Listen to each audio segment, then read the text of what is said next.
The following production is part of the We Be Geeks podcast collective.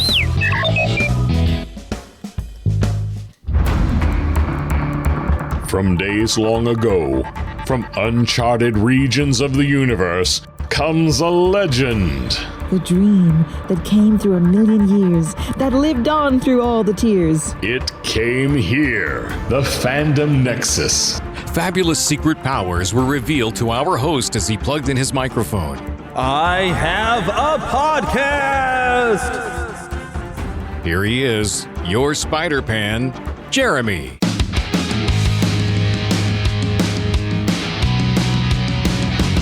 It's me! I know you missed me. It's been a whole week since look at the 2 weekends in a row that well, it's not quite the weekend, but 2 weeks in a row that I'm actually getting to be with you. Doesn't that make you feel better? I know, because we've had so many times of spend 2 weeks.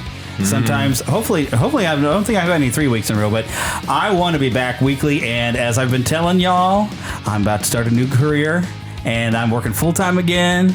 And I hope everything is going back to normal. I'm going back to pre-COVID days where I think I can get a show together every week. But got to get used to the schedule. But my plan is to have a show every week throughout October because I have fun stuff to talk about. It's October, and I had a guest I had planned on having, and things have just not worked out.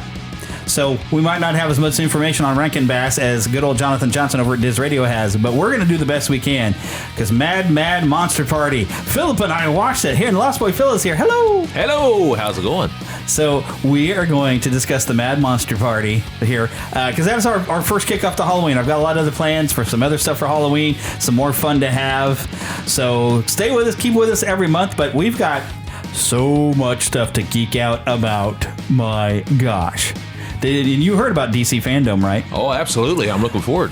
Oh, well, it already happened. Well, I realize that, but I mean, I'm looking forward to all the DC stuff they're going to do. Yeah. You bet. Now, see, I'm more of a Marvel guy, so I don't think I got quite as excited. Well, I like both. You know that. Yeah. I always compare to Elvis and the Beatles. You know, I'm more of an Elvis man than a Beatles fan, but I like both. We got some Beatles stuff to talk about too, brother. Good. Oh, yes. I'm glad I used that. I wish I could play the trailer for you when we get there, but I can't because it's a lot of Beatles music, and I don't want a copyright strike. So. Oh, yeah. But, there's some great Beatles news out there, which we kind of knew about. I'd heard about it before I mentioned it, but it's coming up so close. Good. So close, it's almost right beside you like I am, creeping and stalking behind you because it's Halloween time. Don't give me nightmares. I'm in your head. That's scary enough. I'm in your head. Okay.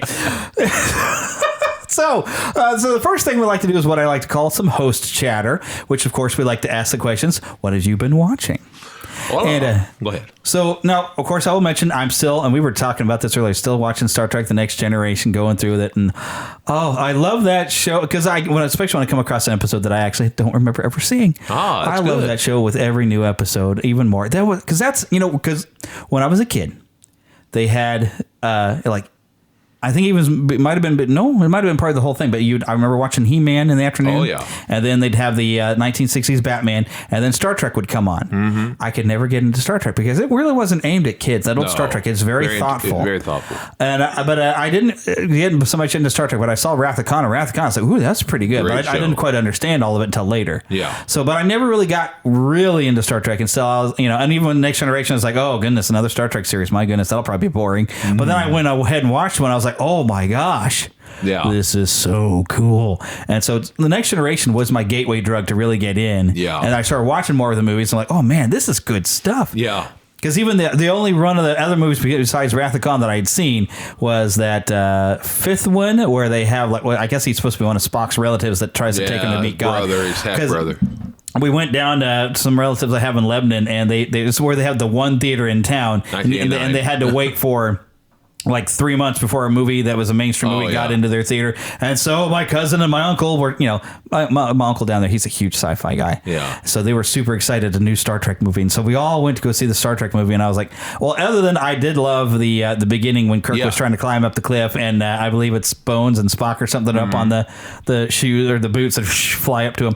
I mean, it had some good funny moments. And I know this ship like the back of my head. Bong, It had some good funny moments, but that was it wasn't enough to pull me in. But the Next generation, man. Poor William Shatner. He directed that movie. Yeah. Yeah. Oh, yeah. And William Shatner has now, well, I don't know if you call it space. They only got up to where you're at 0G. I mean, he didn't fully penetrate out to go into flat out orbit, but he was up enough there to where he's 0Gs. Yeah, technically he was there. So technically he's there. He was in a little rocket spaceship, yeah. He wasn't full on in orbit, but he was up there. Yeah. And see, now here's what's funny.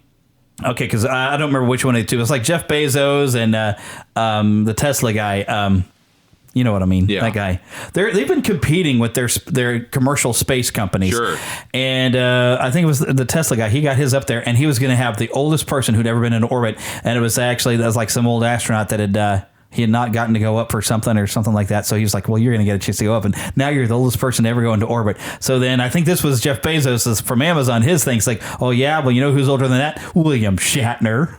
How can you beat that? I mean, kudos what a poke in the eye, man. Kudos to the astronaut. Obviously, I don't want to take anything away from that. And but that's fair. It was really great for him to finally get to go up. I watched that entire line. That one's streaming. And the look on the guy's face is like, I'm finally, That's wonderful. I was going to cry. Shatner cried. And, of course he did. And was rightly so. Yeah. He got to do it, and he spoke about Leonard Nimoy and Leonard would have loved it too. Oh, he would have loved it if they could have did it together. That would have been great. Especially get all three of them. That would have been great. Forrest Kelly. And I love William Shatner. You know, and I've said it a million times. I'll say it again. I love William Shatner very, very much, and I want to give him a salute because something he did for me that I'll never forget. Oh yeah. That I had gone through the brain surgeries and everything I've gone through. And I heard he was going to be in town for Comic-Con. And I had been in the hospital for a month. And I've gone through a lot of them. Anyway, I came out of that for a whole month, got to go. And I had to cart you around in a wheelchair. Yeah, I was in a wheelchair, him and my other friend, James. I come out of it. I said, I'm going. So I went. And there I was, still with staples in my head and everything else. Mm-hmm. Went wearing a Captain Kirk jacket and the yellow one and everything else. I went there, and William Shatner and them, by the way, William Shatner and them, they didn't even charge me. No. They for absolutely nothing. They took me in and allowed me to get my picture with William Shatner. And I love and appreciate William so much for that. Yeah. He's one of my favorite guys. He's my captain. Hey, I love Picard too, okay? But he's my captain. I love him for it. Always will. I'm so thrilled he got to go up there. That's great. He's your number one guy. That's right. I love him. So it was really pretty. I like that people were actually playing with the colors of the suits because they were all wearing blue, but people were messing around and putting him in his Captain Kirk colors and putting everybody else in red. Yeah, that's great. It's like maybe somebody should tell them. I think some people thought that was the real uniform. It's like no, when you see I had already seen the pictures. We're all wearing the blue and stuff. But that was so cute. Yeah. Something else though that I was watching this week, and you might remember this movie, and I realized something watching this movie. The Burbs. It was on that's Peacock. A fun film, yeah. And which, even though we're using a paid subscription to Peacock, I had to watch ads for some reason in that. Oh yeah, some shows they do. But The Burbs, and I actually only seen it once before. Heather had never seen it and everything, getting to watch it. But and I think Joe Dante directed it, and I think he directed Inner Space as well. Because you do have a couple actors from Inner Space. You have Wendy and the store manager from the grocery store in Inner Space are both in it. But I noticed something. When Tom Hanks used to do comedies, and even when he still does comedy with Toy Story, I think he really got the role because he is almost like Barney Fife could be really funny at being the nervous and freaking out. He's good in Tom Hanks would be great with his great. He would always have this flip out moment that was just hysterical. He I think. When he goes overboard, if you want to call it that, goes crazy. He did the same thing with Turner and Hooch. Yeah, that's it. I'm getting my gun. Yeah, he there's something about him just losing his mind, if you will. I love it. And then the money pit when everything the tub or whatever crashes through there, and he just cracks up laughing. He did it even in Family Ties when he played their uncle. Oh yeah, he was good in that. Yeah, too. he became a drunk in the show. Yeah, but it was because there's something about someone who is on the board, on that borderline of going crazy, and the comedians have a way of being serious and funny all at the same time. Michael Keaton used to be a stand-up comedian. Yeah. His stand-up was actually not bad. Oh, it was great. I've seen some footage. He was good at it. And there's something they can be serious. They can be great. That's the best part because they're on that borderline. And Michael Keaton had that great dry delivery in his movies. Yeah, when he was doing comedies, he had that great hilarious. dry, and he's got those expressive eyebrows that he can do. It's just so good, which really worked great for Batman. He had that moment when he's like, what? Batman Returns. I think even there's like that one thing where he kind of when Selena Kyle in Batman Returns kind of pulls that gun, you say reminds you of your brother Matthew. I remember you told me once where his eyes and he's darting back and forth like she just pulled a gun out. Well, he is outstanding. Yeah. We got some stuff to talk about him too, brother. Too. Now, by the way. Now, what else are you watching right now? Well, that was the thing. It was like, I'm still on the Burbs, but I was the other thing like Tom Hanks. Oh, hi, kitty cat. I got a kitty just jumped on my lap. Yes, okay, you can sit in my lap. Just have to be good. But Tom Hanks, even in Toy Story. He has a freak out moment. You are a toy. Oh, yeah. You're a child's plaything. He's so good at that. Yeah. And he has some of the serious roles as well. Yeah. Not he's good as a serious actor. Not in Forrest Gump or anything like that. Or anything. But in some of the other ones, he does. Castaway, of course. In some of those moments, he kind of goes, obviously. Wilson! Yeah, he kind of has to. But that's more dramatic. That's not funny. Not funny, yeah. Because for some reason, we felt it too. Like Wilson was real to us. But if you ever go through any kind of psychological thing, Cat, you need to quit climbing around and just kind of do those emotional. Here, I'm gonna put you on this chair. You kind of go through those emotional moments. It's just how it is. It's just how it is. Yeah. Sorry, folks, about the cat. When I sit down, our smaller cat loves to sit in. She likes to curl up in between my legs, and when we sit down at these chairs, she thinks she can fit in there too, but she doesn't fit so good. And she doesn't sit still because she can't get herself. She can't wedge in between my legs because there's not much chair there, and so she just wiggles around and she can't sit still. So that's what all that was, folks. Now, as far as what I'm watching right now, because I think I've got everything that I need to say about the Burbs. Yeah. As far as what I'm watching right now, it's good. And if you have Peacock, you should go watch it. It's a great old movie. I'm watching several shows right now. I'm watching Cosby Show. Oh, indeed. And I'm watching, and that's a good old sitcom. I'm watching whatever y'all think about Bill Cosby and what he's done. Yeah, it's still great. He still has produced some great entertainment. Yeah, I'm getting ready to watch a Bill Cosby movie. It's a horrible movie, but my brother Leonard bought Part it. 6. Yes, I love that terrible movie. Yeah, it is. My brother bought it for me for my birthday, and he told me I have to watch it. He goes, "Don't make me waste my entire $1." I said, "I won't. I'll do it for you." I've seen that movie multiple times. It's terrible. And it's terrible. It's one of those terrible movies that are fun to watch because they're so bad. And then I've been watching Major Dad, which has been fun. And I've also been watching Sanford and Son, and that's been fun. I don't know if you ever used to watch Sanford and Son. I've watched. I haven't seen all of it, but I've seen quite a bit. This is it. There's the one. It. Yeah. And Elizabeth, I'm coming home. I'm coming home to you. Yes. And then that nasty old woman that hated him. Oh yeah, I haven't got to her yet, but because I'm starting from the beginning. Oh wow, I didn't realize she wasn't there. No, in the beginning. not in the very beginning, but he said others, and his son is funny. Yeah, Lamont. He just had a birthday in real life, but yeah, he's still alive. That's good. I know old Red Sanford. Yeah, Fred Sanford was the character, but Red Skeleton. No, Red Skeleton's somebody else. Red. Dang it! I usually remember it right away. Oh, and his comedy Red Fox. His comedy, he's funny, but it's filthy. Yeah. Ooh, he was filthy. Yeah, but he was. Luckily, he couldn't do that on television. You're right. Like, you can't do this on television. You can do it on television now. Yeah. Praise the Lord, you couldn't then, and you should be able to now. What happened about you can't do that on television? I don't know. Yeah, that's right. Some of you got that joke. Some of you got that joke. Here's the slime. Boom. Here's the slime. Right. Slime time. That's right. Oh, we got acorns falling on the ceiling, y'all. And then I think that's about it as far as what I'm watching right now. I'm going back and forth. Although I have watched a few Halloween cartoons. Oh, yes. And we, in fact, watched one we're going to talk about later, which I already previewed, Mad Monster Party. It's a Rankin Bass. They actually did make some Halloween shows. Yeah. No, I don't know about a whole lot, but they did do some. They did do some. And we watched one. In fact, there's one that they did, and I'm pretty sure. Save it for when we talk about later, though. Ouch. I was just previewing for later. Oh, I was going to say, okay, we'll get to this. So keep that thought, but save it for later. So now the question is, what have you been playing? And for those of you, I don't have that many people on it yet, but I have the Neverland official gaming channel that I've been doing Scare Play 2021, where I'm playing scary games, although I haven't played one today because I'm working, pardon me, drinking water. When I work on the show for a day, I sometimes don't get a chance to sit and play And so when I don't get it recorded on the weekend, and so I haven't played anything today, but I think what I might do later, and we'll see if y'all watch the YouTube channel, maybe I'll make Philip play a scary game that he's never played before, and that might be fun later. But I finished Alien Isolation. Ah, it's pretty good. Finally. It's intense.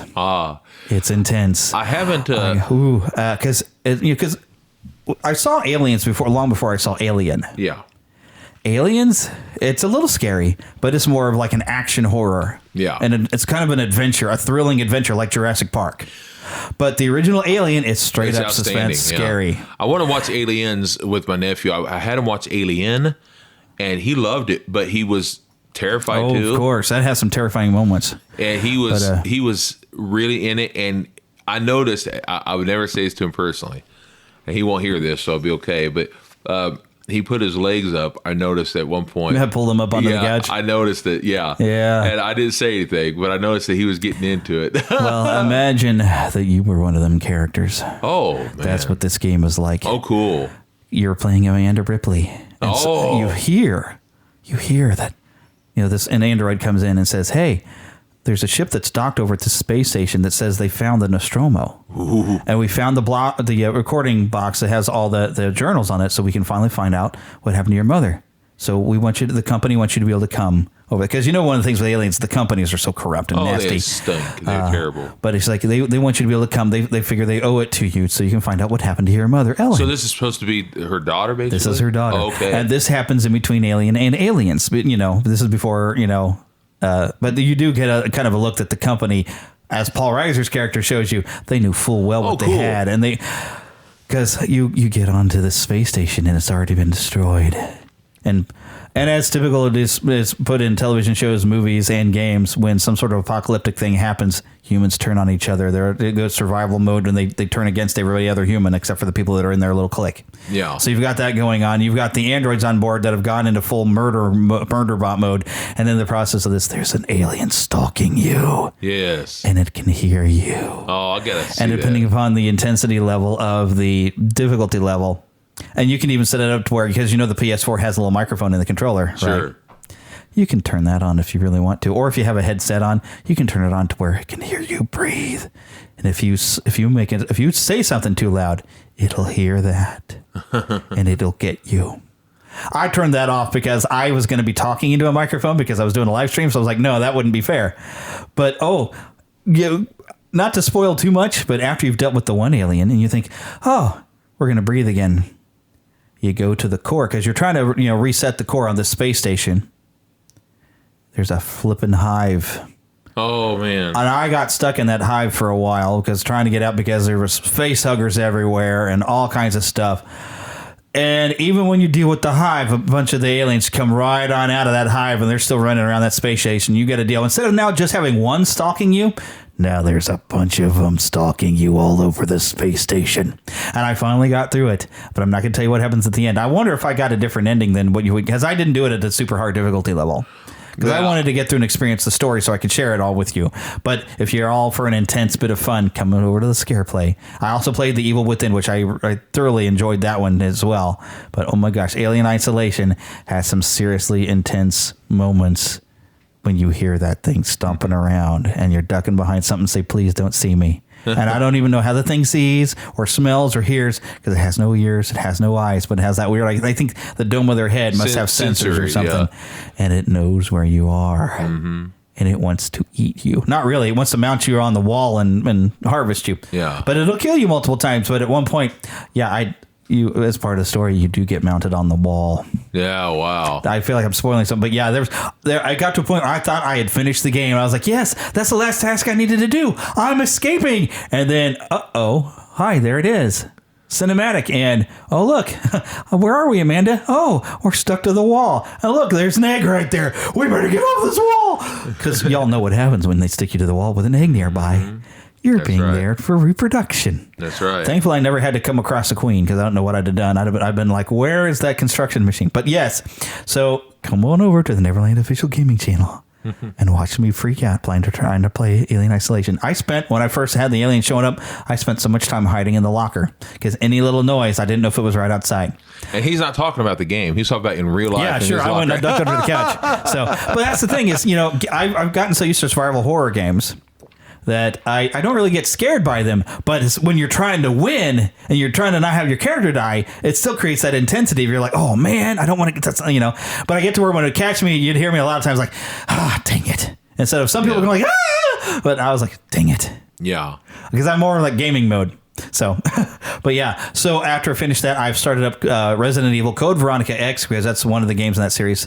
It's not part of the main series, but I've never actually finished it. Even though I've played a lot of it, I've never completed it. So I'm working on playing through that now, which hopefully I will finish by the end of October to complete Scare Play 2021. So come join me. We're having lots of fun playing scary games. And like I said, I think today I'm going to make Philip play, because you've never played a Resident Evil game before. I might. No, I can't do them very well. Part of it is my eyes won't allow some of it to focus on it, and I just can't do it as well. No, because I thought maybe the remake of Resident Evil I may be able to do a little bit. I always try to do some games. I at least got to get you. I'm not a gamer like others, but I do try to play some games. Yeah. I play with my nephews. I play video games when they come over. We Call of Duty. Lots of Call of Duty. And they love that. Lots of Fortnite. In fact, I'm looking for it. Yeah, I play Fortnite with my nephew because he loves that. So I play with him and he enjoys that. And then I play wrestling games. But I don't play as much as I used to because I study a lot. I do a lot of studying of the Bible and all. Yeah, you kind of, with being a pastor, you kind of have to make sure you know the word. Yeah, I know the word. And I do a lot of studying. Despite somebody on Facebook was trying to tell you didn't know stuff and you're just like, you got to have been rolling your eyes. Yeah, And then... because I'm not a flat earther. I'm just not that. Right. And then, because we study the Bible and not crazy theories. That's it. So, and by the way, I'm not insulting you if you I go by the word. Yeah. Anyway, so when it comes to the games and all, I still enjoy wrestling games because I can create and I like to create. I like to draw and all. So I create, and then I enjoy doing some of the Call of Duty because sometimes I'm stressed out. So I enjoy just getting to shoot some people. Yes, and that's kind of fun to do. And I love the backgrounds that you get to see. Yeah, especially in that one that we playing this in the 80s and we're in the mall. Yeah, that's fun. There's a new one coming out that I'm getting ready to get in November because I already paid for it. And it'll be World War II, but it's another World War II. It's going to be in Japan. Ooh, and it's going to be a lot with it. I don't think it's just World War II though. From what I've seen, there's going to be some a little bit of maybe Korean, but I know that it's. I could be wrong on that, but it looks like there's going to be quite a bit to it. Ooh. And so I did enjoy that other World War II when they made that. So when they redid, because they started with World War II, but I love when they went back to it. That was a great game. So I'll be honest with you. Very Band of Brothers. I paid the extra so that I could not just get the game, but get all the extra details, all of it, because I want to get it all. I love playing. I'm having fun playing with my voice in this thing. I love playing with all the extra doodads, I always call it. And when people come over, because to be truthful, I enjoy the story of it. What I get out of it the most is whenever you can hunt each other down or team up with each other. That's what I love the most. That's fun. Yeah, it's a blast. It's fun. So I enjoy the games. I really do. Batman. Okay, sorry. I've been having too much fun because I'm trying to keep close to my microphone and talk a little quietly so I don't pick up on Philip's microphone so bad. Yeah. I've been enjoying it a little too much. You might be right. Indeed. I sound more like Batman than I did Robert Pattinson sounds like Batman, but I'll get into that later. Yeah, there was a whole thing there. But anyways, it's time for us to get into some news.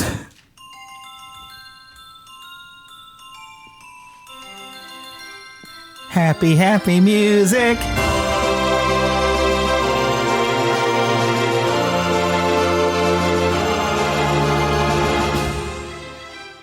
Spanning the Disney and geek universe to bring you the best in comics, toys, movies, and entertainment. This is news from around Neverland. Now, you've never gotten to play any Animal Crossing, but I think I've shown you some Animal Crossing on the Switch. Have, but it sounds familiar, but I don't think I've ever played it, no. Animal Crossing New Horizons. It's I don't know how many games in that series they've made so far, but they had this really fun video on the 15th where they announced all the fun new stuff. They're basically calling it Animal Crossing New Horizons 2.0. The last free update is going to have some returning characters. There's a museum there in Animal Crossing where you can collect fossils, and when you catch fish and bugs, you put them in the museum. They're going to put an expansion in the museum because if you go to a museum, they frequently have like restaurants. I remember it now, yes. Or something, but they're going to put in a coffee shop. Oh. And so they have a character named Brewster that he's going to be in there. And that's funny, Brewster. Because he's making coffee. I see. So you can go and buy coffee, and you can sit there and have your friends meet you online to sit around and drink coffee. You can meet with your island friends. I remember you showing it to me. It was almost kind of a Disney World-ish looking thing. In a way, because everybody's an animal but you. Yeah. Yes. It's very cute. It's very light. It's very fun. It's very relaxing. So you're going to get this whole new thing. You can also invite specific characters using, guess what? The Animal Crossing amiibo figures. So Nintendo's finding a way to give us your money. What a shock. Give us your money. Because Nintendo is the greediest company, I swear, because they do not lower the prices on their older games. That's not cool, though. Yeah, and they want you to pay way too much for Mario and stuff like that, so you really got to want it. You got to want it. And they know that you want it, so they'll get you. Well, hopefully, as Christmas comes closer, hopefully they will drop a little. They don't. Yeah, Nintendo, even if you go and buy a used Mario game, you're going to pay full price. Oh, that's not right. It's not right. No. And it's because how Nintendo works things. But Harv's Island, which is a feature in Animal Crossing, which is normally you go and there's like a photo studio kind of thing, and you can set up whatever you want. You can bring whatever characters off your island and take fun photos. They're going to expand Harv's Island to where you can now pay to have, because from time to time on your island, these little different kind of shopkeepers show up, like traveling merchants. But you never know when they're going to be there. There's no schedule. They just kind of like, oh, look, goody. The person that sells the art that I need from the museum is finally here. What they decided to do with Harv's Island is you can go and pay for them to have a storefront on Harv's Island. So you can go to Harv's Island and go shopping for all the items that you want when you're trying to complete different things in your home. So that's a really good, that'll make things a lot easier to do stuff. They're working on the camera function, because a lot of games, they're really big on, they have photo mode, and on Animal Crossing New Horizons, you have a phone basically, and it's got a camera on it, and you're able to take snapshots of the screen. But they decided to expand that, and you can activate your phone and put it in a first person mode, which to me that would be fun. I could walk on my island first person. I might just go around with the camera out, but you can go now and walk over to your people on your island, and they'll kind of smile and wave at your camera, and you can take a picture that way, like first person view. And you can set it up as if you have it on a tripod, and you can walk over and be in the photo that way. Oh, that's cute. So, yeah, a lot of fun things for anyone who likes really taking a lot of the pictures. They got some new items and new customization. Although my wife was got a little worried that this is going to become a little too Farmville, Stardew Valley. I was going to say, it sounds almost like a Farmville-ish. Except for they didn't do this before, but now they are. You can start planting vegetables. Oh, I see. So you can have a vegetable garden, and you can actually then start making recipes and making food items, which you can put out on as a decoration in your kitchen, or you can just eat it and you get like energy boosts for doing stuff. But it's still kind of fun, and a lot of new items in the Nook Miles that you earn, you can buy. They're going to expand that store, so there's a lot of new things up there. KK Slider, everybody knows the little puppy dog who's the best-selling artist of music and shows up on your island every Saturday once you've unlocked him to play a concert. He's going to have 12 new songs for him to play and for you to purchase to have playing on your island. 11 new gestures, 11 new hairstyles. In fact, there will be a hairstylist that will teach you new hairstyles for your characters over on Harv's Island. But also, they're going to have the Happy Home Paradise, which is a paid DLC. And this, at first I was like, I don't know. I mean, I might want it, but you get a job. And you fly over to this other island, and you're setting up vacation resorts. They wanted to have a way, I guess, for you to be able to interact with more different types of animal characters other than the ones that show up on your island. So you're going to build vacation homes and decorate them and have them play around with that. So there's more custom design stuff you can do for making vacation homes to make the perfect little place. But all these design things that you get over there, you can bring back to your island, and you can do some more customization on your own home. So it does expand. But I wasn't really thinking, $25 for that. Yeah, I don't know if I'm worried about it. But here's the other kicker. You can either pay $25 for that, or get it with the Nintendo Switch Online Expansion Pack. So I've mentioned this before. They're gonna because for a while, with the Switch Online, you can play some old Nintendo games and some old Super Nintendo games, and it's just like $3.99, and you can go online. It's cheaper than any other thing, and I thought it was fan-flippin-tastic. And at first we did hear that they're going to have some Nintendo 64 games now available and Sega Genesis games that you can play on your Switch. That's cool. I thought it was all going to be that $3.99. Yeah. It's not. It's an extra cost. But I started looking at this, and let me go directly to the Nintendo site. I mean, I do have some stuff from CNET, but let me look at more. Nintendo's official website did have some of the pricing. As soon as it pulls up here. So the expansion pack, you can get because right now, if with Heather and I, we're paying $3.99 each, so we can play it online. Sure. That allows us to play together on Animal Crossing and Mario Kart. If she ever decides to play her copy of Mario Kart, or I bought her, but she. At first, it was nothing but Stardew Valley, and now it's nothing but Animal Crossing for her, so she'll never play Mario Kart with me. So, but it allows us to play together online, and for anybody else, you can come play with me on Animal Crossing or Mario Kart. I'm trying to get a group together to play some Mario Kart. I'm working on that, too. But so there's a family package that was like $20, $30, something like that. Then it's up to 8 people can play. And that would be a deal if you had that many people. But just 2 of us, we're just paying $8 total. That's no big deal. Now, the funny thing is with this new expansion, with just 2 of us, if we buy the family pack for a year, it's cheaper than us doing it individually for a year. So now it's actually a good deal for us to do the family pack. So if you ever get a Switch, I might even let you borrow our code. I've noticed some people that are like that. They let people borrow the code. It's like, okay, but with the expansion now, you're going to have to start chipping in. They're telling people.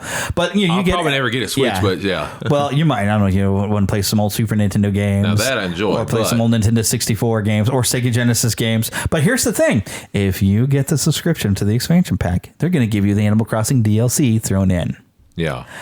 That's the deal. That's where they get me. I'm like, oh, hey, all right. I will get that DLC. Thank you very much. Yeah, that's what they do. They know what they're doing. Because that would be both Heather and I getting it for our copy of the game. So, Nintendo, you got your hooks in me again.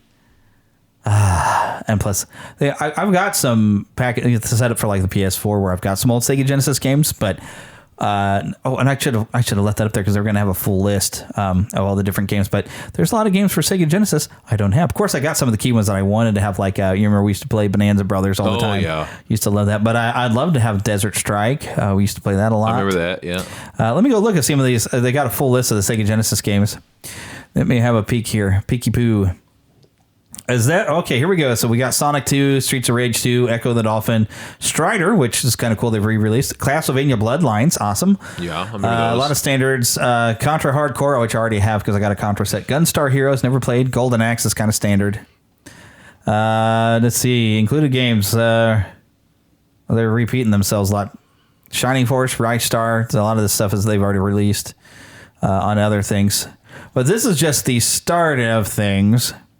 And there will be more stuff later. I mean, you hear the photo, they Echo the Dolphin, which the latest thing that I got on the PS4 didn't have Echo the Dolphin. I've never actually completed that one, but I remember that game. Yeah, it's complicated to figure out what you're doing. But a lot of neat things coming with the Sega Genesis. And, of course, that's just the starting. They're going to keep expanding. They're going to have hundreds of Sega Genesis games eventually on there. Let's see what they say about the Nintendo 64, what we're starting out with here. Let's see. It'd be awesome if they put GoldenEye on there. Oh, that was a great That'd be so awesome. Right now, it looks like we've got Mario Kart 64, Legend of Zelda Ocarina of Time, Star Fox 64, Dr. Mario 64, Super Mario 64, Mario Tennis. I remember renting Mario Tennis on the 64 and took me for a while. I got good at it, but then I was intense. I wanted to beat it. I never could get into it. I tried, but I'm terrible at regular tennis, let alone a video game of it. Yeah, it takes a while to get going, but let's see. We got Yoshi's Story. Built into it, but not in the game itself. I just could not get my timing right. Yeah, once you got your timing down, you start getting fun. Something called Winback Covert Operations, never heard of, and Sin and Punishment, which might have been in Japan only. But those are just the starting games. I'm sure they're going to have more because they've shown imagery of Legend of Zelda Majora's Mask.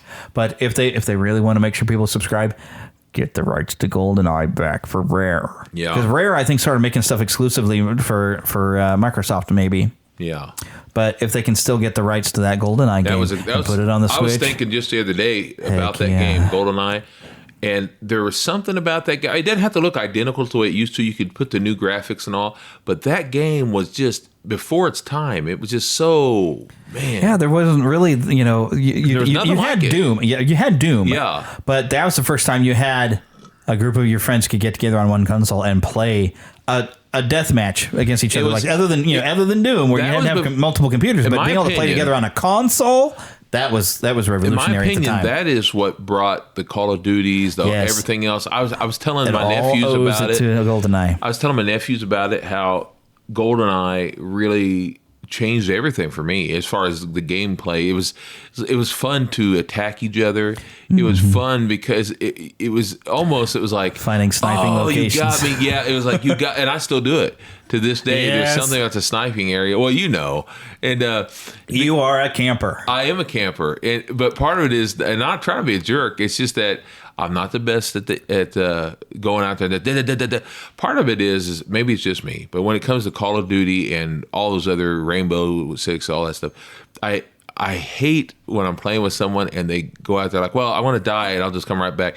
I'm more of a realistic guy where I don't like to think of, well, I'm going to go out there and be killed so I can just come right back to life in this other area.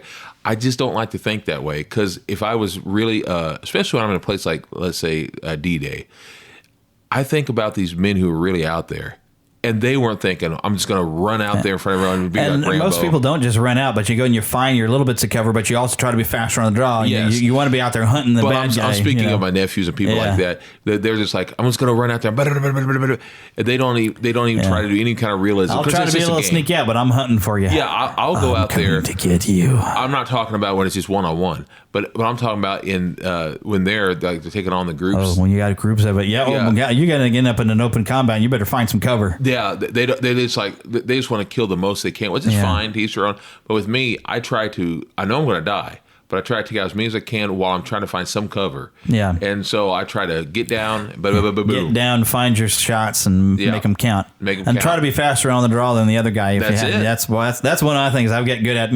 And people who play on PC, that they love PC because they feel like they can aim faster with the mouse. And I can understand that. There are some games I've gotten used to PC, like Borderlands. I can't aim very well with a stick on that one, but when I play it on the PC and it works great. But Call of Duty, I do pretty good. The Call of Duty works really well on a console stick, and I can aim really great on that one. Yeah, they do. They made it well. They did a good job for bringing that to console. I used to play a lot of the other ones too, but I just not Fortnite. That was the wrong one. I can't think of the name of it right now. But anyway, They made a lot of good games, but Call of Duty is what I'm used to right now. Yeah, and pretty good stuff. Yeah, they do a good job. Of course, in a way, they're recycling the same game over and over again. But it's still good though, and they put a lot of good stories. If you do play the stories, yeah, the stories are really interesting. They do a really great job. Yeah. They do. Yeah, but you know where it's time for us to go? Where are we going? The trailer park. Oh, right. Mama, another gator got in the house. Another gator? Give me that shovel. Come here. Get him, Mama. Get that gator. The Neverland Trailer Park. So Friday. Thank you, Ma.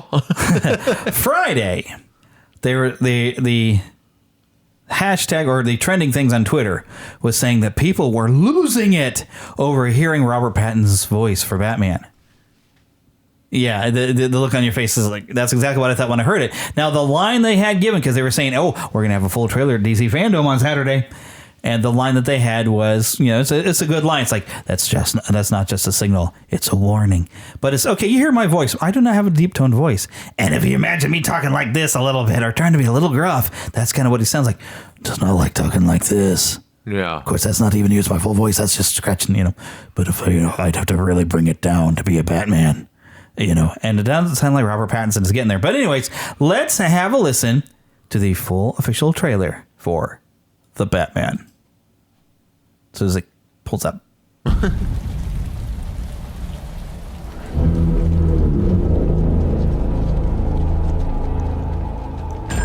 Police! Hands up!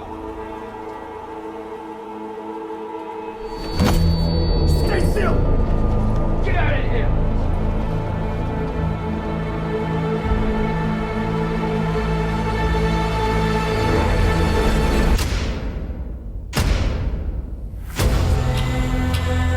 Fear is a tool.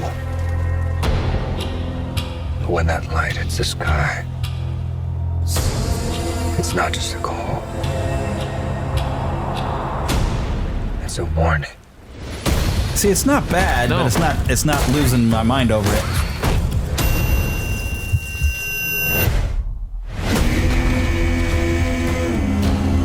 And he's really skinny. First of all, but This is a powder keg. And Riddler's the match. I can take care of myself. If this continues, it won't be long before you've nothing left. I don't care what happens to me. It's only gonna get worse for you.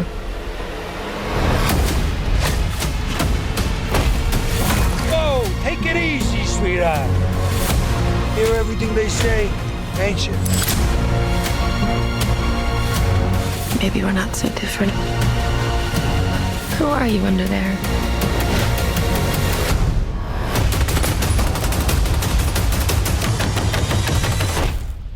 I'm vengeance.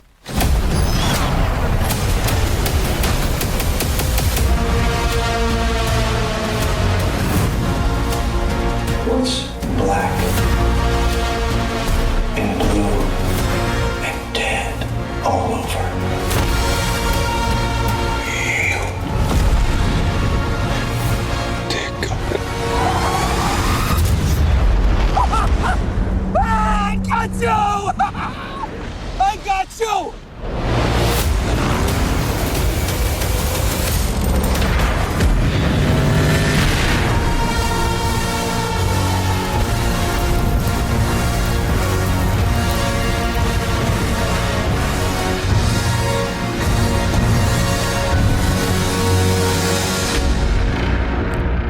all right, so that's going to be March 4th. That's the Batman. Robert Pattinson is the new. I mean, how many times have we rebooted Batman now? But here's the mistakes. I mean, it looks like it might be a good movie. Yeah, it might be.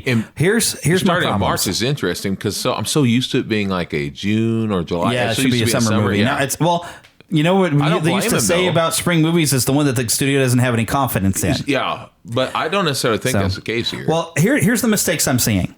One of the things that kind of bogged down some of the earlier Batman movies is you started packing in too many villains. And here's what we've got: the Penguin. Now, granted, Colin Farrell is a tremendous actor, and you can't even recognize him. Yeah, he did a good. It's they did a good amazing job what they did with him. You've got a Catwoman. I'm not familiar with that actress. No, they did. And you've also got a Riddler, which we're not seeing him really, because I guess they didn't want him wearing question marks or anything. And I don't think they've even revealed the actor. They've not even shown the face of the Riddler. I've seen who it is, but I don't know him. I don't know that guy. Yeah, but so you've got 3 villains in there. There's more than that, though. Are there going to be more? Yeah, but what they're doing, I say that. What I think they're doing is they're building up for other films. Yeah, So some of these characters may have small parts. Like the Penguin might not have a big part. Catwoman's probably a love interest. Matt McConaughey is going to be is Two-Face. Great actor. Ooh, now that I could get into. But if he doesn't show up as Two-Face, he's not a villain in this one. Yeah, exactly. So, what I say is it could be a build-up. So when I say he's Two-Face, even if he's he Two-Face, could be Harvey Dent, and even if he is Two-Face, maybe he's Two-Face for 10 minutes and he's going to be built up to put it in another film. So that's why I'm not trying to throw much into it yet. Yeah, but Robert Pattinson does not have. I mean, I kind of got used to. I mean, Christian Bale was not he's not a big man. I mean, he's in shape, and I'm sure Robert Pattinson got in some pretty good shape. But in the Batsuit, he looks kind of skinny. His neck looks kind of skinny. I do love looking at the mask that it has. It almost looks like a leather on the cowl that's like stitched together. It looks kind of looks neat up close. From what I've seen, and I don't know, I don't want to jump to conclusions, but I think this is supposed to be a year one type thing where he's supposed to be changing. We got a Batman origin again. Isn't that what we wanted? I think that it's supposed to be like that because, and I believe, if I'm not mistaken, that the Batarang is the symbol that he's wearing. Well, that's kind of what he's, and so that's what it looks like. But it could be good. We don't know. It could be a good movie. But here's the other mistake. What is when you ask what's cool about Batman? What is the first thing everybody says? I don't know because there's so many things there wants people say. He doesn't have any powers. Yeah, he's an ordinary. I could become Batman. Yeah. So he's not invincible, and part of what makes him cool is that he's not invincible. Yeah. And he might have to dodge some bullets. Animated series, he dodged bullets. Batman, the Arkham games, you had some armor, and he could take a couple shots, but if you get shot too many times, you're out. What you're saying is that he has no superpowers, so he's got no superpowers. He's not Superman, and in the 89 Batman, if he took a bullet, he got knocked down. Yeah. We see a shot here. He's walking down a hallway. Guys have fully automatic machine guns blasting away on him, and it's just binging off like he's Iron Man. Now, Iron Man has thick armor, and in order to move, he's got, stuff, gyros, whatever, that enables him to move and enhances his strength. If Batman was wearing armor capable enough of him just to be able to walk down the hall and not feel multiple bullets, he's going to be too heavy to move. It is stupid. It is ridiculous. Like, he needs to have that humanity to where he needs to, I don't know. Get around the bullets or they don't see him. Not have him. I'm walking straight up. I don't care. You're shooting me. He needs to be like, oh, you thought I was there and you fired over there. You missed me because I'm now over here behind you. Well, that's what makes Batman cool. Until I see the film, I'm not going to get upset about it. Except for that footage right in there. I saw that and I was like, you guys don't get it. This is Batman. That may not be real. That may be a dream. That may not be. You don't know yet till you see it. So. Except for there's other shots where you see him glancing all kinds of bullets. There's other footage too. Just be calm. We wait till we see it. I have not had faith in this movie since they announced it. Especially when they showed the image of the Batmobile. I'm not keen on the Batmobile. It just looks like the average sports car. Maybe. It's just be calm. The design of the Batmobile is bad. The suit doesn't look good. But the story, it looks interesting otherwise. And it might be an interesting movie, but there's so much that it seems they got wrong with this. But just be calm. I mean, many people said the same thing about Michael Keaton. I'm tired of them rebooting Batman. I am tired of rebooting Batman. Do you have as far as the whisper voice, Michael Keaton's the first one who did that. Michael Keaton gave it a great voice. He sounded very cool as Batman. I didn't like what Christian Bale did, but at least Christian Bale was trying to do something. But it became a kind of a joke with him by the second movie. He went overboard. He went, swear to me. I mean, it worked okay in Batman Begins, but by Dark Knight, your stance against injustice. Yeah. It got so bad to where people were openly mocking him for it. But it looks like I probably might have fun with it, but there's stuff I see in this trailer and like, ugh. Yeah, it doesn't look that bad to me. But then again, like I said, I'm staying calm because until I see it, I've had to learn just be calm. But I'm a Marvel guy, and to me, DC is too little, too late. And we're going to talk about that here with some other movies. But this is Suicide Squad: Kill the Justice League. Worst of the Not a movie; it's a game. Oh. Still, you're good at what you do. Now, I'm not a huge Suicide Squad fan, but anyways. Far from good. Welcome to Task This could be funny, but they want so bad for this to be Guardians of the Galaxy. Yeah, they go overboard. But I have faith in Rocksteady. They make great games. Let me take a look at you. A musclehead, a nut job, something that offends my eyes, and a homeless person. You're perfect. Just checking. We're all seeing that thing, right? This has one-way ticket written all over it. Oi, what the hell have you sent us into? It's a bloody war zone out here. Eyes up, people.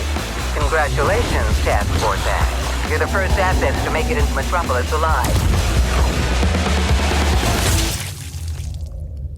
I was just about to do that. Task Force X. Your new mission is to kill the Justice League. Now, see, this is what has me interested. What happened to the Justice League where they're a threat? Yeah. Well, that woman is always a villain, so. I have a feeling this music's going to copyright strike me, so I'm going to cut this off right about here. Really, they're just showing a lot of cinematics. They're not showing any of the gameplay footage, so I don't know how the game's going to play. I don't know. But what gets me interested is I figure that you've got to have, and I love if they have choices, like with Justice League members, do you kill the member of the Justice League or do you find a way to cure them? And if you have the choice and it has consequences later in the story of the game, that would be so good. Yeah. Of course, now I'm such a goody-goody, I'm going to save the Justice League. I'm not killing Superman. Yeah. No way, dude. My problem is, this is just me personally, because I'm also, what you want to call goody-goody or whatever. Yeah, that's okay. My problem is, for the generations now, it's better to be a villain for them. Yeah, I enjoy villains, but I enjoy kicking their butts. I was going to say, I enjoy the villain characters, Riddler, Joker, Two-Face, all that. A lot of the Marvel villains too. It's good to have good villains, but you know what I mean. To have fun villains and all that. But this goes even to a biblical stance. You don't want to praise villainous behavior, right? And to just put it easy that way. From the book of Isaiah, but you just don't want to do that. Like the original Pirates of the Caribbean ride was kind of it's mockish and being funny about But the pirates are supposed to be doing bad things. You can even make a film, and this is the truth. You can even make a film where you understand the villains. I don't mind that. Yeah. I can understand the Joker. What drives somebody to go that? Yeah. Oh, that Joker movie was so intense. Oh, yeah, it was. I can even understand it, and I can even say I feel for them. Yeah. But let's not justify what a villain is supposed to be doing. Like, well, I understand them, so let's just go ahead and make it to where they're the good guy and the hero's the bad guy. They're not I'm not saying that everyone's doing that, but a lot of the films are kind of appears to be leaning that way, or at least the kid, because let's be honest with kids, they don't know everything. I mean, that's why they're children. They're learning. Yeah. But if a film seems to be appearing to be saying that, that's something that I don't, or a game, I don't go for that all the way. Yeah. I'm not saying that they're bad. I'm saying that there's things that I wish they would do just a little different. But that's just my opinion.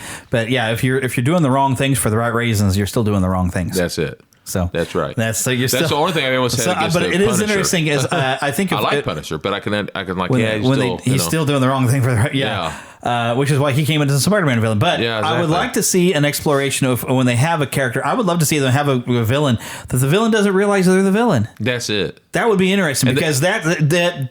It's like they say you're the villain in somebody's story. They like to say that. I don't think I'm the villain in anybody's story because I'm a nice person. But somebody, But I would be interested to see somebody they believe in. They're just doing their cause and they don't realize the damage they're doing. And maybe at the end you can even have a redemption story for that. They have in the new Suicide Squad. John, I wasn't sure I wanted to watch it. There's a lot of stuff I don't like about it, but John Cena's character, I can't remember the guy's name. Peacemaker, which I didn't grab his trailer because he's getting a series, but I'm not interested, so I skipped it. I gotta say, I kind of like that he, in a way, thinks he's a good guy, even though he goes around things the wrong way. I like that in a way he's kind of like a Punisher in a sense that he believes he's doing the right thing, even though he's not going about it the right way. Yeah. But he thinks he's doing the right thing, and I kind of like that. And then we kind of that's an interesting character when he's like, I'm not evil, I'm trying to do this. And I gotta say, John Cena is the perfect choice. Yeah, I don't like John Cena I know you don't, but he himself in the role that he did for that role, I think he's perfect good cast, because he's really great for that. He's perfect choice because he's got that goody guy way, that good guy way, and yet at the same time he can be a punk in the movies. I mean, he can be kind of overboard on ornery. We'll say ornery. Yeah, and so he's good for that. He really is. Yeah, and I think one of the good villains that I don't think they realized they were the bad guy was in Black Panther with the yes. I forgot the actor's name. He played. He was on the Rocky movies. He plays Creed. Creed, yes. He's such a good actor. But I forgot the villain's name. The villain itself. Yeah, he's a great actor. But he seems so justified. But he was just so. The problem with him is he had so much anger that he couldn't let go of. Yeah, he went overboard. He went too far. There's a line. That's the thing. I think that's why he kills Claw. And sorry, spoilers if you haven't seen Black Panther. The reason why he killed him because he realized, all right, this is a bad guy. So yeah, he jumped that line. But he crossed the line too far. But I don't think he realized it. But I like that he almost has a redemption when he gets to see the sunrise over Wakanda because this is what you should have aimed and strove for. It almost reminds me. I don't want to get caught up on it because we got a lot to cover. It almost reminds me of a scene from Lion King where he was like Scar. But instead of except for Scar was flat out evil. Oh, flat out. Scar just jumped the line, didn't give a crud. But this guy, he just went a little Scar far. did it almost in the way you do in the real jungle, except for he didn't do the kill himself. Yeah, that's right. So but this I'm kind of excited for because if you've not seen this. See if you recognize this voice once it starts.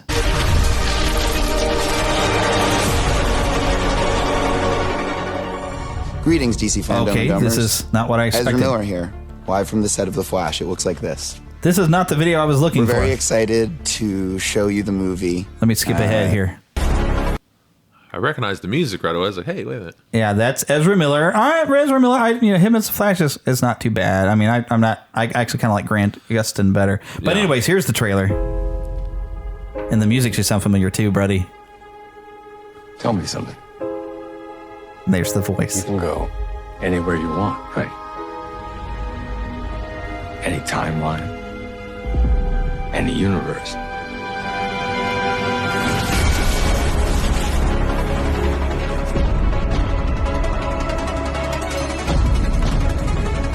Why do you want to stay and fight to save this one? You change the future. And you change the past.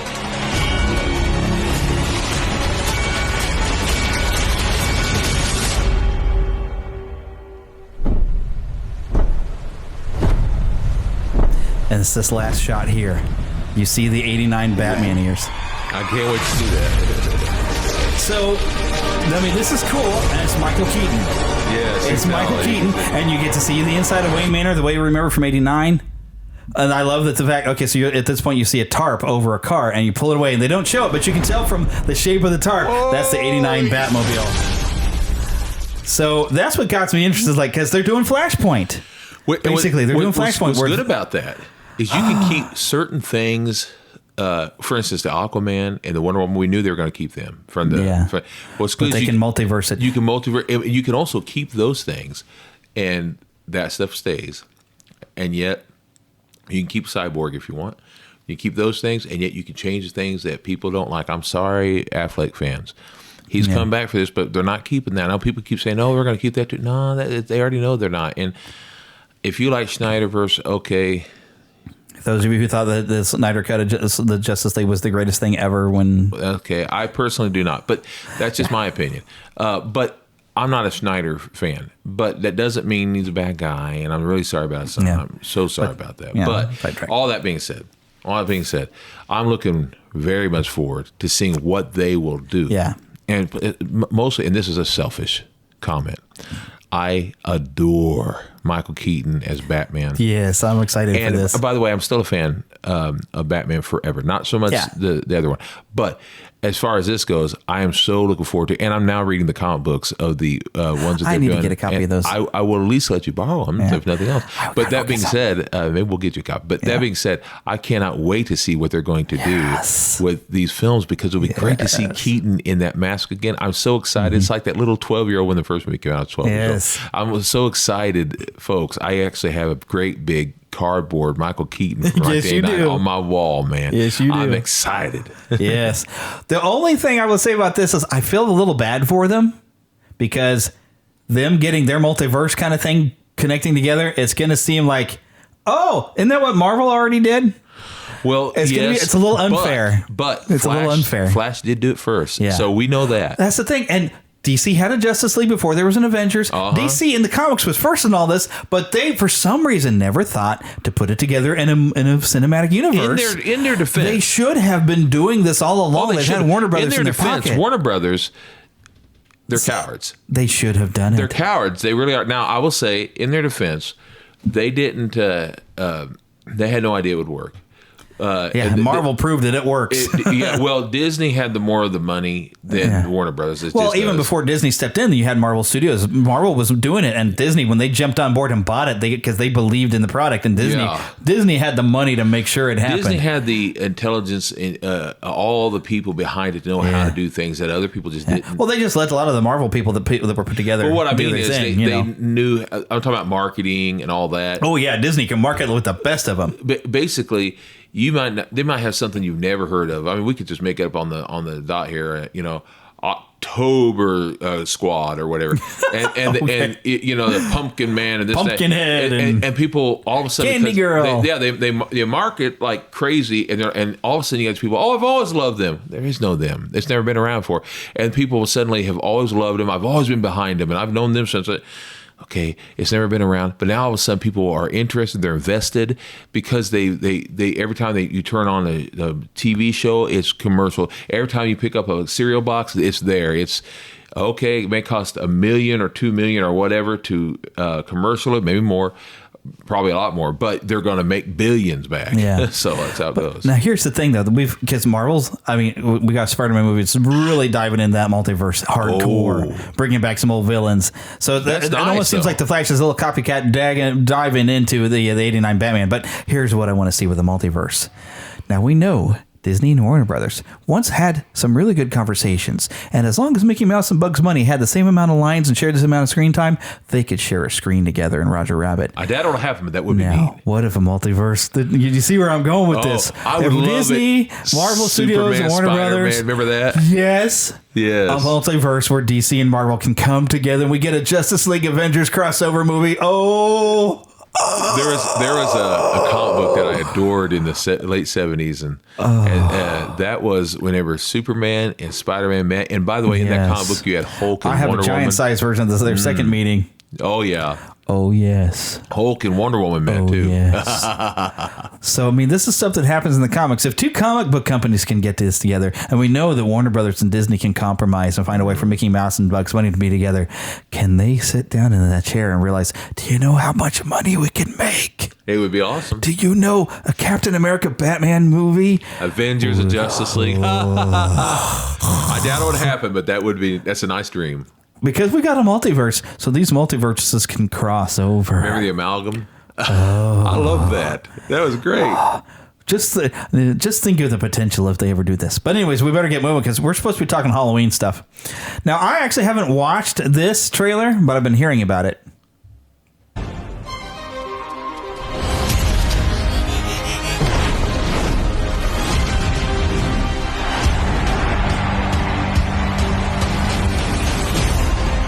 League of Super Pets. Super Pets. Oh, thank you. I love it.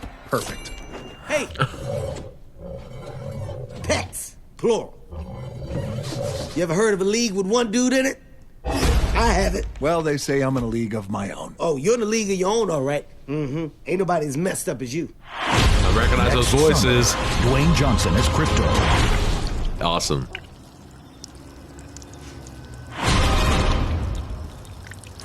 Kevin Hart as Ace. Awesome. I'm not a fan of Kevin Hart. Oh, he's nice, though. How much did you have to drink? John Krasinski, Diego Luna. Saying some names. Global trailer launch is coming November, May 20th is when that movie comes out. That'll be fun. Did you ever watch some of that? They had a little cartoon. It was Crypto the Super Dog, and they had his little friends. They had a bat dog and stuff. Ace the Bat Hound. And it was cute. So I loved it. I'm kind of looking forward to this because this could be a lot of fun. I love the voices. Yeah. That'd be fun. And of course, they had to get The Rock in there. Oh, The Rock is fun. Yes, indeed. He's a good guy. Which, by the way, okay, I'm going to talk about Black Adam, but there's really not any audio to play because if you hear what The Rock was saying, he cussed. So I'm not going to use it. And then they had audio for a teaser, but there really isn't any dialogue and without a context. But they showed like a group of kind of explorers kind of going into this little ruin, and somebody goes and reads some runes on the ground and says Shazam, and Black Adam appears and kills a guy. I mean, he straight up grabs one of these guys, picks him up, and turns him to ash. So Black Adam is coming soon, and it's going to be awesome. And I cannot wait until we have that Black Adam versus Team Shazam. That'd be great. Which, speaking of Shazam, there's another game. I'm going to jump back to it, but because I'm talking about Shazam 2, Fury of the Gods, we don't really have a real teaser. They were more talking. Oh, this might have been just showing footage. I don't know what footage I grabbed. Why is it so dark? Probably would have been a good idea to have like one light on.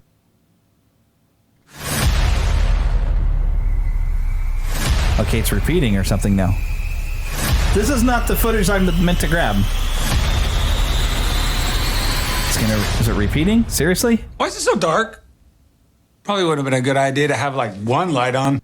I grabbed them from the wrong source. Okay, but I was wanting to grab where they were talking about filming it and what's going on with this movie, but I can just share that with you because, of course, Zachary Levi is back.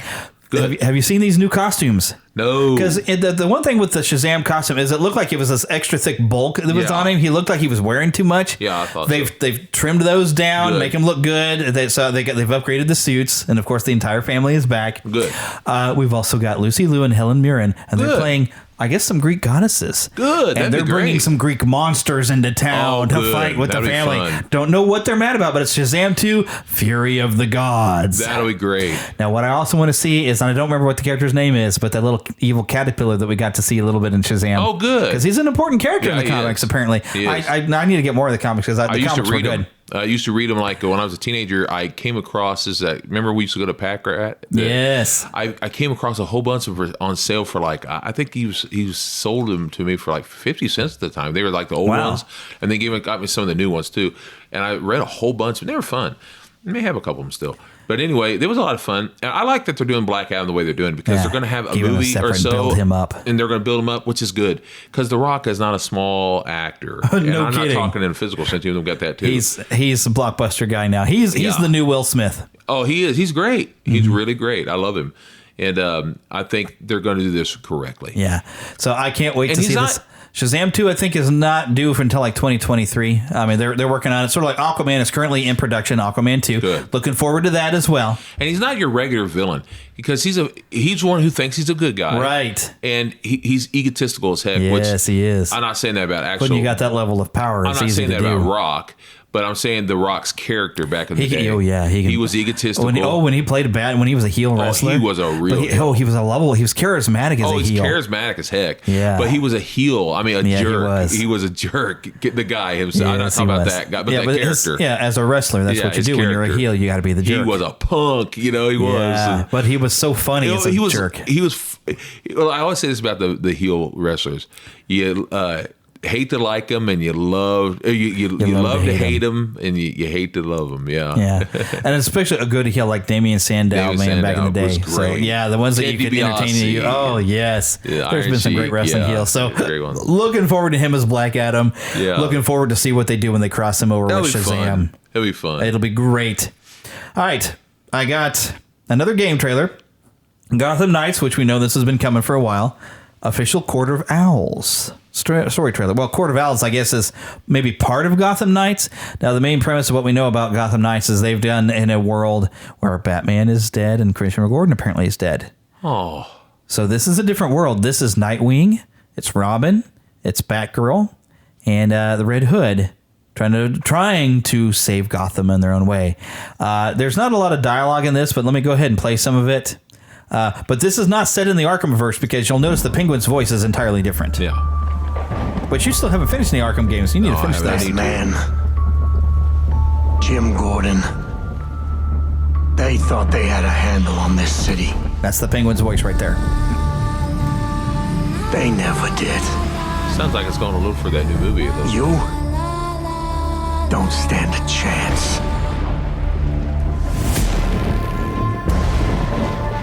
Because they're always watching, always listening, pulling everybody's strings. Mine, yours. But no one talks about them.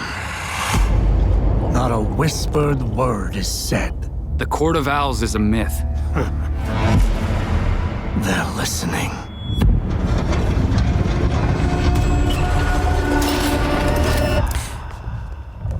Now, I don't think there's really much more dialogue in this.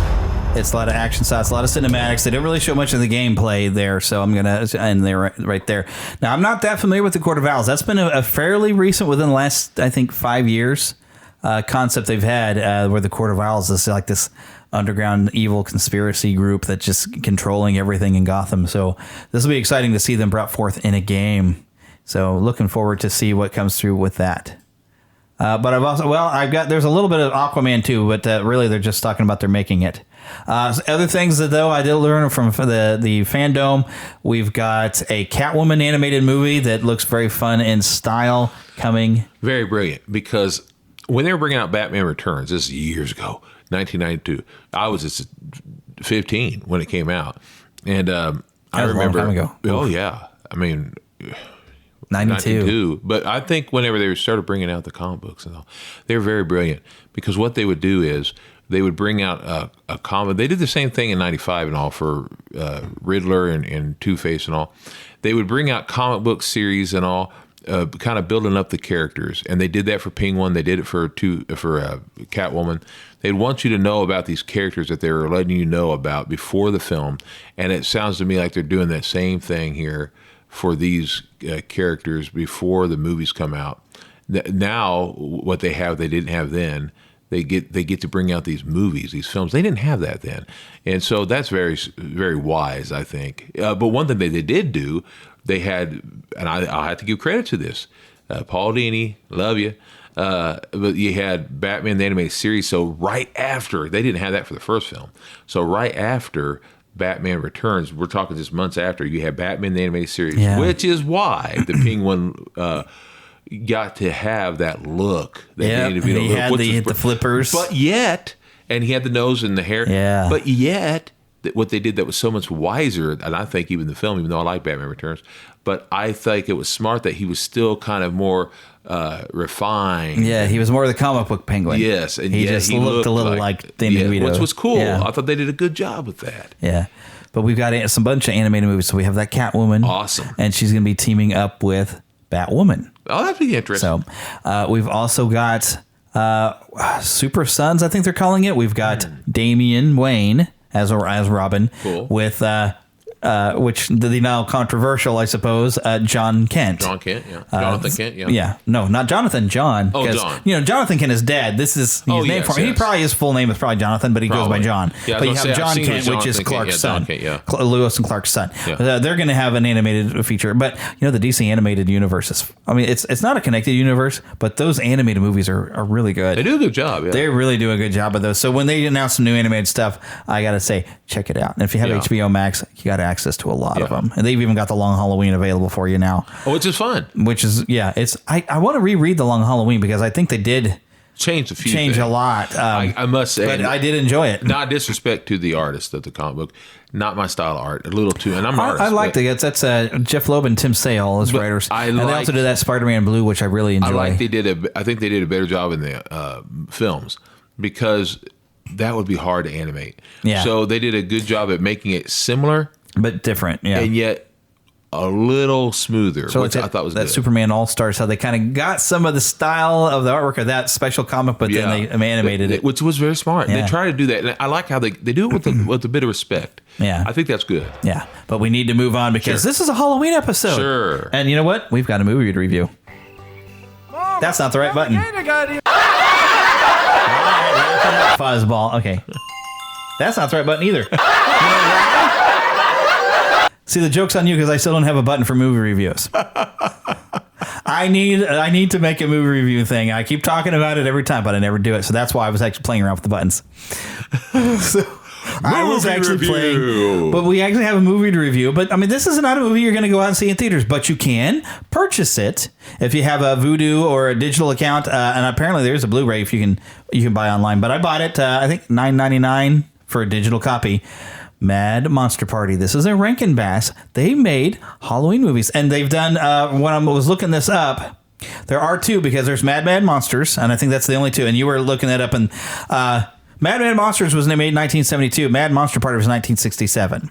So they are separate stories entirely. Yes. But they're kind of in with the whole madness, I guess. But Mad Monsters was done. If you've ever seen Rankin Bass when they do their 2D animation at that time, how it looked, it's very much stylized like that. Yes. Very different from what they did when they started doing Thundercats later.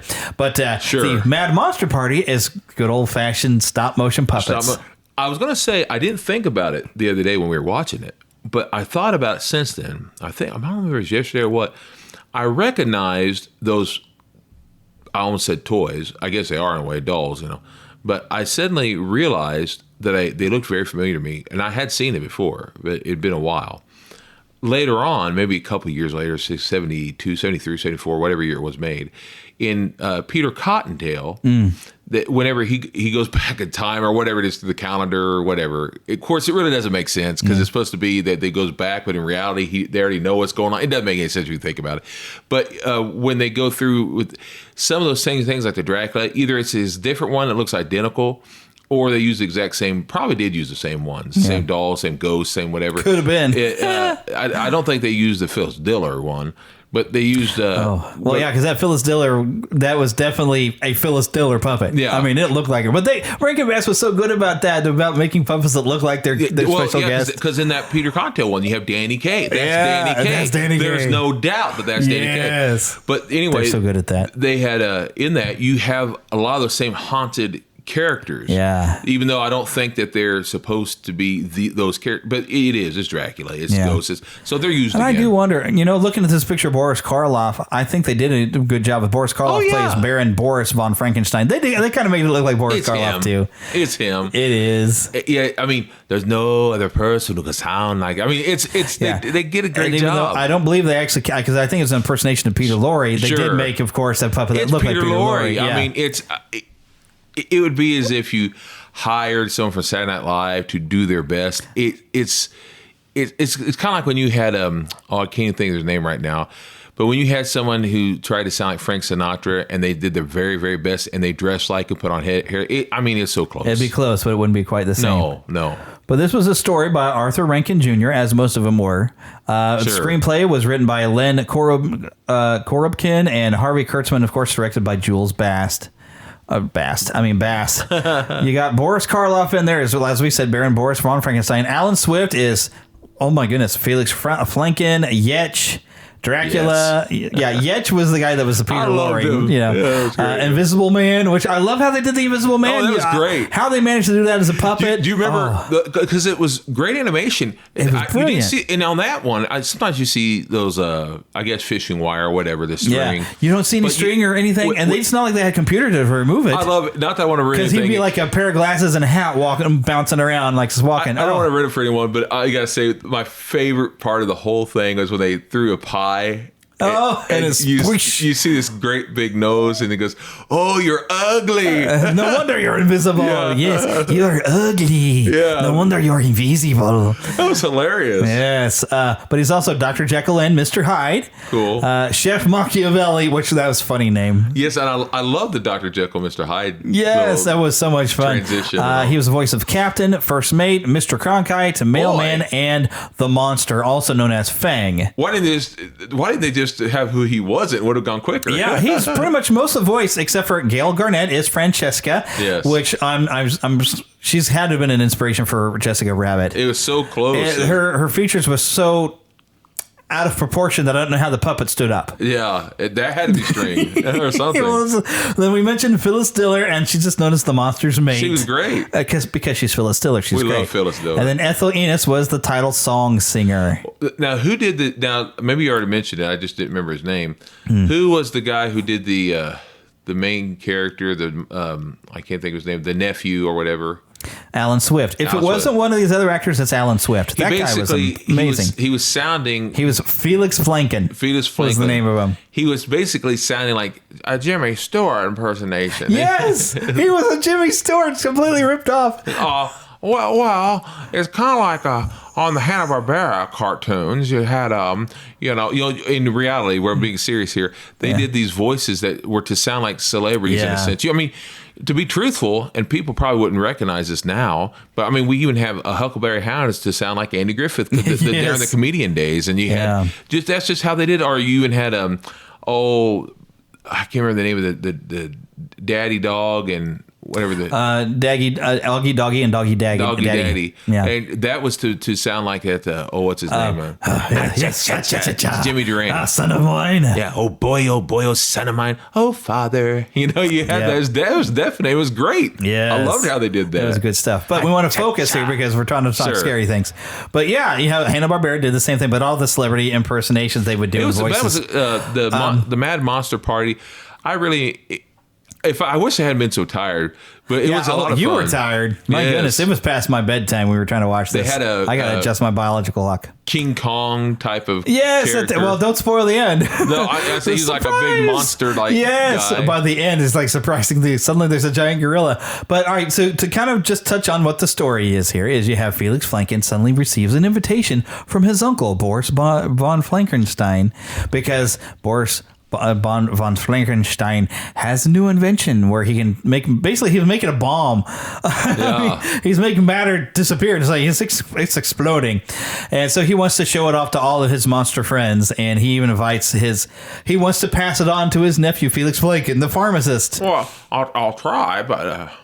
And he's excited to come because Felix thinks he's going to a tropical island in the Caribbean, and he's going to this actually a spooky island with a big castle, and he doesn't seem to realize that he's surrounded by monsters.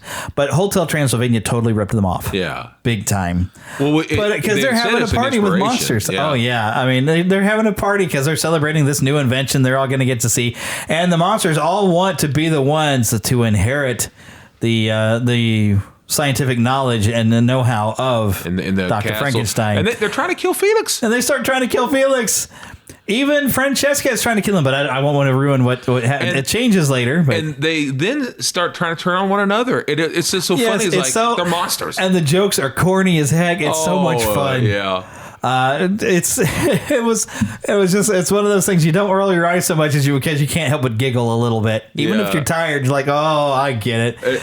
And even some of the food dishes that Chef Machiavelli is making, and a lot of even the names of some of the characters, I mean, they're just flat out jokes. Yeah, I mean, they're just like, oh, gosh. They're just jokes. And there's even a surprise there at the end that I thought was kind of fun. But I don't know if any of these characters come back in the second one, but I thoroughly enjoyed this. If you can track this down, and it's not, like I said, I got it on Vudu for $9.99 for a digital high definition copy. I haven't got to show it to my wife yet. She's going to get a kick out of this. It's goofy as heck. It is. It's so much fun. But I it's Rankin Bass doing monsters. I enjoyed, but back then they just went all for it, and they had fun. It's cornball, but the jokes were cornball, but they went for accents sometimes that some people may even find offensive. When I say that, I'm not justifying it. And nobody's trying to be offensive. No, they're just trying to do a character. Yeah, exactly. They're Italian accents or whatever, and that's not it's not like they're making fun. But what I mean to say is, some people get offended. In my opinion, too easily. But because it's a whole other issue. It's a whole other thing. But my whole point is in this situation, just watch and have a good time. Yes, it's just for fun. It's just for fun. There's what I like about these types of shows is, back in the day, I liked whenever you could just go to have a fun fantasy, whatever, for just a half an hour or 43 minutes, depending on how you watch it. With commercials, it's a little longer.